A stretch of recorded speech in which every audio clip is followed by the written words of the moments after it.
திருவண்ணாமலை தூய்மை அருணை அமைப்பு மாவட்ட நிர்வாகம் சார்பில் கிரிவல பாதையில் உள்ள 20 குளங்கள் சீரமைக்கப்பட உள்ளது. பொதுப்பணித்துறை அமைச்சர் ஏவா வேலு முதலில் வரட்டு குளத்தை சீரமைக்கும் பணியினை தொடங்கி வைத்தார். தூய்மை அருணை தன்னார்வலர்கள் ஆயிரக்கணக்கானோர் கலந்து கொண்டு சீரமைக்கும் பணியில் ஈடுபட்டனர்.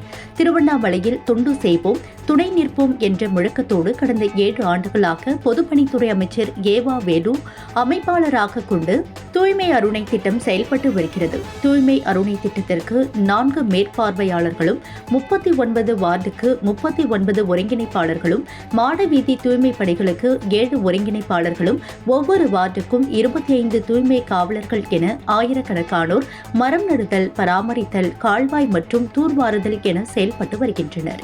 இதனைத் தொடர்ந்து கிரிவல பாதையில் உள்ள 20 குளங்களை தூய்மை அருணை அமைப்பு மற்றும் மாவட்ட நிர்வாகம் சார்பில் சீரமைப்பது என தீர்மானிக்கப்பட்டது.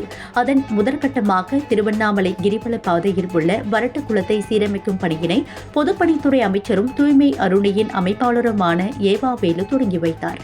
பின்னர் செய்தியாளர்களிடம் பேசிய அவர், திருவண்ணாமலை புகழ்பெற்ற ஒரு ஆன்மீக பூமி.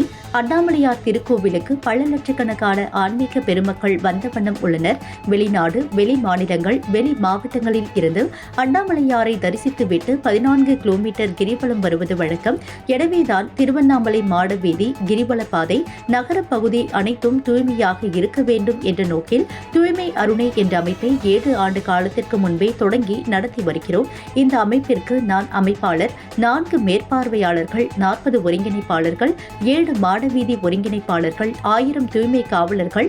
ஒவ்வொரு ஞாயிறு அன்றும் குப்பைகளை அகற்றுவது, கால்வாய்கள் சுத்தம் செய்தல் மற்றும் மரக்கன்றுகள் நடுதல் என்ற பணியினை செய்து வருகிறோம். அதன் ஒரு பகுதியாக கிரிவல பாதையில் உள்ள 20 குளங்கள் முட்புதர்களாகவும் செடிகள் வளர்ந்த காரணங்களால் மாவட்ட நிர்வாகம் சார்பில் 100 நாள் வேலை பணியில் ஈடுபடும் பணியாளர்களும் தூய்மை அருணை அமைப்பினரும் இணைந்து மாவட்ட ஆட்சித்தலைவர் பாஸ்கர பாண்டியன் தலைமையில் கிரிவல பாதையில் உள்ள 20 குளங்களை தூர்வார வேண்டும், சுத்தப்படுத்த வேண்டும் என முடிவு செய்யப்பட்டு முதல் குளத்தை சீரமைக்கும் பணியினை தொடங்கி இருக்கிறோம். தூய்மை பணியில் மாவட்ட ஆட்சித்தலைவர் பாஸ்கர பாண்டியன், திட்ட இயக்குநர் மணி, மாவட்ட வருவாய் அலுவலர் ராமபிரதீபன், தூய்மை பணியில் தூய்மை அருணையின் மேற்பார்வையாளர்கள் டாக்டர் ஏவாவே கம்பன், ஸ்ரீதரன், அறங்காவலர் குழு தலைவர் ஜீவானந்தம், பிரியா விஜயரங்கன், ஒருங்கிணைப்பாளர் அருணை வெங்கட் உட்பட ஆயிரக்கணக்கான தூய்மை காவலர்களும் கலந்து கொண்டனர்.